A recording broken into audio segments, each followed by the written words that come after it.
Quinta-feira, lição 2, a verdadeira unidade. 1 Coríntios 12, do 12 ao 27. Então, quando nós lermos esses versículos, os irmãos vão perceber que Paulo está falando aqui sobre o perfeito funcionamento do corpo. Como que o corpo, apesar de ter vários membros diferentes, eles funcionam em perfeita harmonia, promovendo o perfeito funcionamento do corpo. Então, Paulo também quer trazer para a igreja de Corinto que, da mesma forma, havendo somente uma igreja em Corinto, mas composta por diversos crentes diferentes uns dos outros, deveriam usar os dons espirituais que receberam de Deus para promover a edificação da igreja. Eles deveriam estar unidos, promovendo a paz e a comunhão. Então, no meu livro, Até o Fim, Caminhando Diariamente com Cristo, que eu fiz o lançamento nesse ano de 2021 pela editora Santorini, na página 70 e 71, eu destaquei os ensinamentos de Paulo usando a analogia do corpo com os membros. Então, por exemplo, quando nós olhamos os versículos 12, 14 e 27, nós aprendemos o seguinte: o corpo não é formado por um só membro, mas sim por vários. Assim é a igreja de Cristo. O segundo ensinamento que nós aprendemos no versículo 20, eu destaquei o seguinte: nossa individualidade, somada à diversidade, resulta em unidade.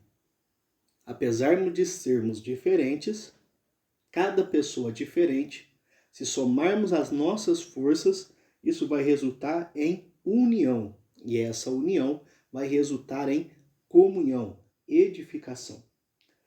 Em terceiro lugar, quando nós lemos os versículos 13, 15 e 16, nós aprendemos o seguinte: quando aceitamos a Cristo como Salvador, Ele nos dá o seu Espírito Santo e seu Santo Espírito nos batiza, nos imerge, nos coloca no corpo de Cristo, que é a igreja. Esta igreja é composta por todos, sentido de língua, idade, etnia, classe social, que creem em Cristo e o recebem como Senhor e Salvador. Os membros são diferentes, mas pertencem ao mesmo corpo. Devemos, então, respeitar as diferenças, respeitar o outro, como também a função que desempenha. Então, eu devo reconhecer que o outro é diferente, eu devo respeitar essa diferença e devo valorizar a função, os dons ou o dom que aquela pessoa possui. Eu devo isso reconhecer, valorizar e também contribuir de alguma forma para o benefício daquela pessoa. Em quarto lugar, olhando os versículos 17 e também os versículos 28 a 30, nós aprendemos o seguinte: cada membro do corpo tem uma função. Não precisamos imitar ou querer ser o outro, desejar a função do outro. Não há necessidade de competição entre os membros. Isso é muito importante. Nós sabermos que cada um tem a sua função. Por isso, não precisamos imitar e nem invejar, ou seja, desejar o dom ou a função, o cargo do outro. Por quê? No versículo 18, nós aprendemos que Deus é soberano e é Ele quem comanda. É Deus quem está no comando. É Deus que está dirigindo a sua igreja. Nós lemos que o Espírito Santo, ele reparte a cada um conforme ele quer, ele deseja. Então não é, eu posso até desejar, eu posso até ansiar, eu posso até buscar de Deus, mas somente Ele que de fato me colocará e me dará aquilo que Ele quer para mim, para o louvor da sua glória e para a edificação da igreja de Cristo. No versículo 19, nós aprendemos que devemos nos contentar com o que somos e onde Deus nos colocou. Devemos valorizar a nossa função no corpo. Então nós devemos contentar com aquilo que Deus está fazendo na nossa vida e como Ele nos usa. Então nós devemos valorizar a nossa função no corpo de Cristo.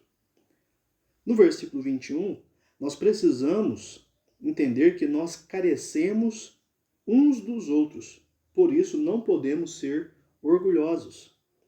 Nos versículos 22 ao 24, nós aprendemos que não existe membro desnecessário, pois cada um tem o seu valor, a sua devida importância. No versículo 25, nós aprendemos que se todos os membros são necessários, então não pode haver divisão entre os membros. Olha que interessante. Então, se todos os membros são necessários, não pode haver divisão, não pode haver separação, mas um deve contribuir com o outro, um deve ajudar com o outro, unindo para a promoção e a edificação do corpo de Cristo. Nos versículos 25, a parte B, e no versículo 26, eu destaquei que temos que amar uns aos outros e nos importar uns com os outros. Quando um membro sofre, todos sofrem. Quando o membro é honrado, todos são honrados também. E para encerrar, arrematando, todo esse ensino acerca do corpo, eu destaquei que só temos comunhão com a cabeça, que é Cristo, se estivermos ligados ao seu corpo. Um membro só pode ser eficiente se ele receber os comandos da cabeça. Ele só pode executar alguma tarefa se receber os comandos da cabeça. Mas para que isso aconteça, também é necessário que ele esteja ligado ao corpo. Olha que interessante. Então, um membro do corpo, ele desenvolve uma função porque recebe a autorização, o comando da cabeça. Mas para isso, ele tem que estar ligado ao corpo. Da mesma forma, o crente, para ter comunhão com Cristo e para ser útil, é necessário ele estar ligado ao corpo, que é a igreja. Deus usa os seus servos. Deus ministra o coração dos seus servos em casa, no seu devocional, no seu dia a dia? Sim, mas principalmente na união, na Assembleia dos Santos, na congregação. É aonde que realmente ali Deus vai ministrar o nosso coração usando os seus membros, usando os crentes, usando os seus servos, com dons diferentes, mas tudo para que sejamos unidos e crescemos ainda mais na graça e no conhecimento do Senhor Jesus. Que Deus em Cristo te abençoe. Fique na paz do Senhor Jesus.